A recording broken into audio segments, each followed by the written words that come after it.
naitwa Robert Joseph Nafwari, ni rais wa shirikisho la riadha Tanzania. Leo tuko hapa kwa ajili ya mbio za African Day Marathon ambazo mbio hizi sasa zinafanyika kwa mara ya tatu hapa jijini Dar es Salaam. Mbio hizi pamoja na kwamba tunaenzi siku ya uhuru wa Mwafrika na umoja wa Afrika, lakini vile vile tunaona mabalozi mbalimbali waliokuwa nchini pamoja na wadau mbalimbali wameshiriki katika mbio hizi. Lakini sambamba na hilo, tumekuwa na wanariadha wetu ambao wanajiandaa na mashindano mbalimbali ya kimataifa. Leo wamekimbia katika mashindano haya, lakini sehemu mojawapo ya wao pia kujipima. Tumeona wakimbiaji wazuri kama kina Emmanuel Dinda, Josephat Kisemo ambao wanakwenda kwenye mashindano ya kimataifa ya Jumuiya ya Madola, lakini vile vile wale wanajiandaa kwa ajili ya Berlin Marathon, lakini vile vile kwa ajili ya mashindano ya riadha ya dunia ya nusu marathon ambayo yatafanyika katika mji wa Copenhagen kule Denmark.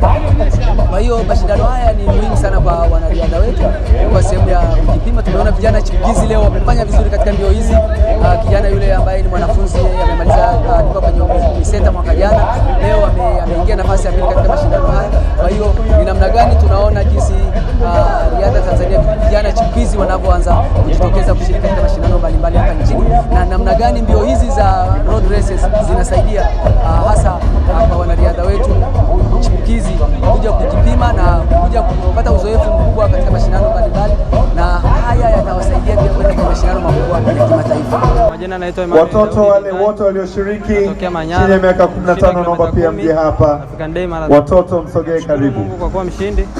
Maandalizi yalikuwa mazuri, waandaaji wameandaa vizuri. Kamati ya maandalizi, wadhamini mpo?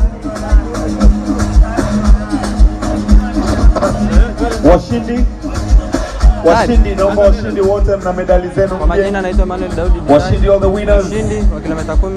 Washindi wa kike na wa kiume, tunapiga picha moja ya pamoja. Nimeweza kufanya vizuri na kuwa mshindi leo.